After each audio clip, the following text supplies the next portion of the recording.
host from Miles Black Women TV. Hey, Kiefer, how's it going? Good. How are you? Good. Another series, different character. What was special about this particular series that made you say yes? Well, John and Glenn created this amazing world following a character who is skilled in the art of deception. He works in corporate espionage. And the backdrop is a world where the truth is being disseminated, as is happening in our real world. And so information is being given to us, catering to what we kind of want to see and what we want to hear. And so finding the real truth is becoming more and more difficult. And I thought it was really interesting to follow a character that went from being the hunter to being the hunted, and is being framed for multiple crimes. And ultimately, it will be up to the audience to see if he's committed those crimes or not. But it's the kind of thriller that I've always enjoyed watching as a person, and was certainly a challenge and a thrill to do as an actor. Unlike the other shows, there's a little bit of humor in this one. Um, was that new for you? It's not so obvious, but there's a little bit of humor in the banter between you and some of the characters. Yeah, it was a really refreshing aspect of this character to play. There's a kind of glibness and sarcasm that was I was thrilled to have the opportunity to play. And Maida, who is my co-star in this show, has got such a wonderful sense of comedic timing and is so fantastic that was a real pleasure to do with her. I mean, I often look back at something like 24, for instance, and I can say out of 9 seasons that Jack Bauer maybe smiled once, and that was when he killed Nina Myers. So to have the opportunity to kind of have more of a sense of humor was a really welcome change. It's such a small world. And Meta and I are classmates from college. And I think back to you've been working for so long with this particular series, some of the people behind the scenes are folks you've worked with in the past. What's that experience back when you're coming back and it's so refreshing with the same team in a sort of way?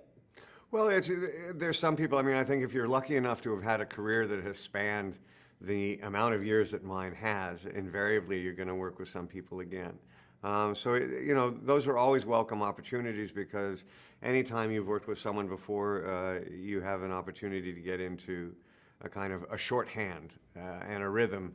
And so that's always welcome. But it's also, I've worked with a lot of new people on this show as well, and Maida and Rob and Charlie Dance, and most specifically John and Glenn, the creators and the writers of this show. I've been such a huge fan of their work prior to this, and I was very excited to work with them, and they didn't disappoint. I thought that they wrote brilliant episodes for this show, and I'm just so glad now finally to get to a point where people get to see it. I look at these characters, and your character is who's more smart, him, Jack Bauer, or any of the characters you've played before, because they all have a sense of assuranceness to them when you're playing these roles. It's still not a question, it's a So that's statement, a and thank you, but yeah. So at the end of the day, obviously, with so much, there's a glut in the market in terms of a lot of programs. Now that we have streaming channels, networks, and cable, what's going to get an audience to tune into this? Especially when we have a lot more options than we've ever had before. Mm-hmm. I think it's a great question, by the way. I think in the end, it's always going to come down to good storytelling. You can have all the great special effects in the world. You can have the greatest locations in the world. You can have the greatest cinematography in the world. But if you're not telling a story that people are interested in, then it's not going to matter. And if it's not being told well, it's not going to matter. And so, I tend to go old school with this, and that you need to create characters that an audience is going to care about, characters that they can identify with and put themselves in those positions, and have them deal with circumstances that are challenging. And that's the basis of storytelling from my perspective, and I think that is done incredibly well by John and Glenn throughout this series.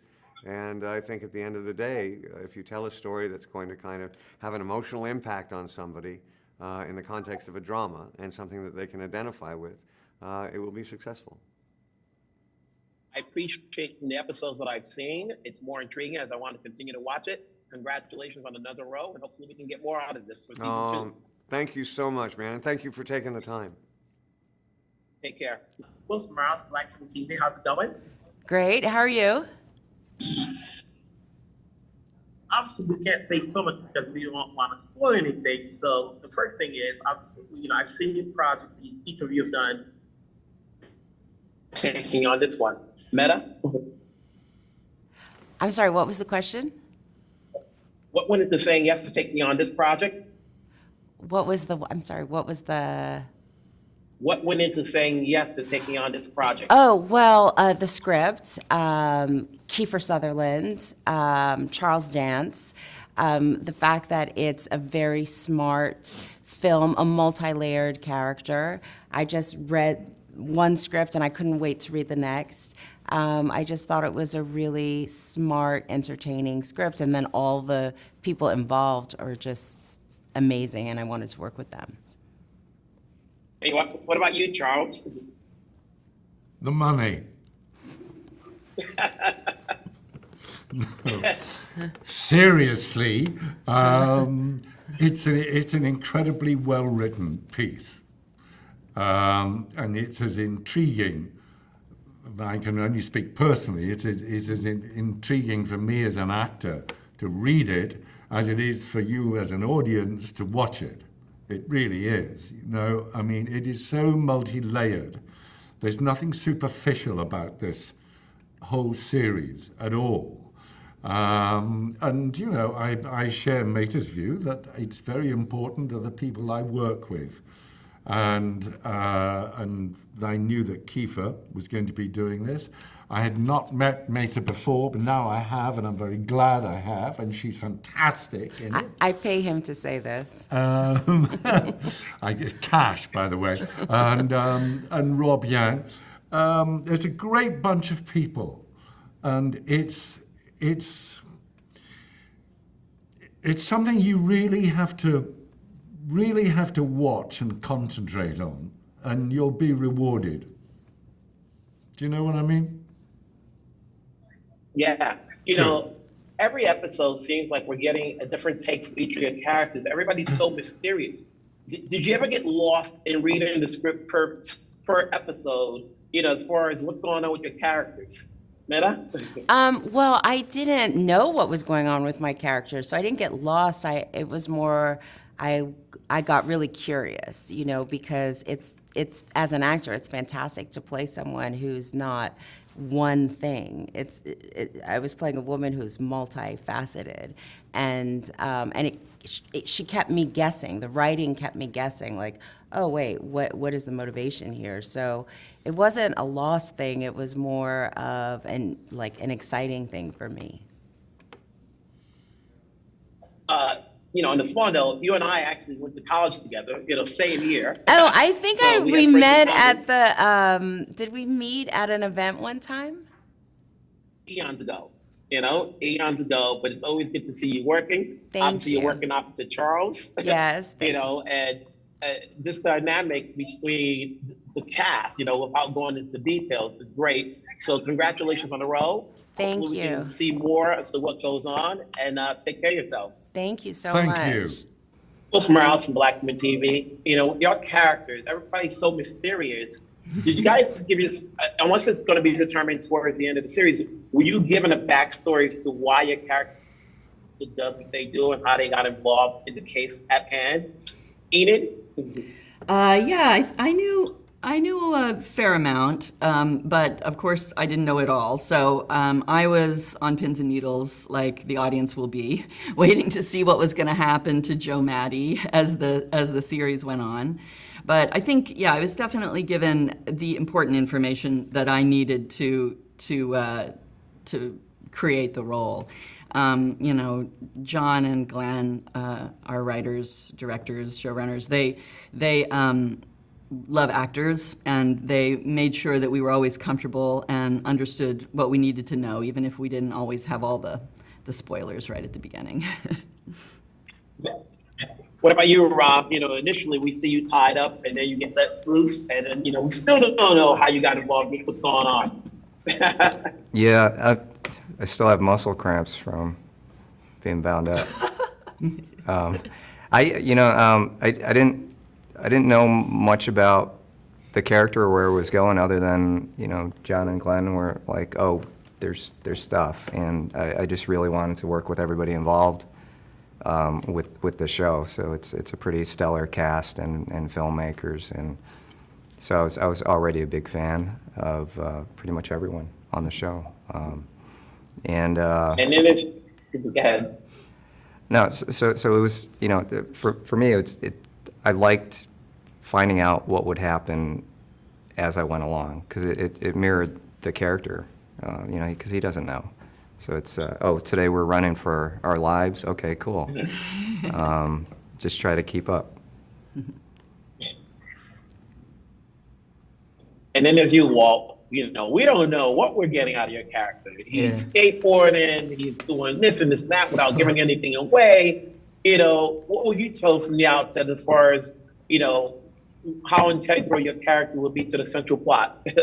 Well, I can't say anything about, of course, the rest of the episodes, but he's a pretty crazy guy, man. There's a lot of stuff that's gonna be happening to him, and I did talk about the backstory. I don't think I can't say that, but John and Glenn and we did talk about his backstory and made up a whole thing about where he came from and why he's there. But yeah, that's all I can say.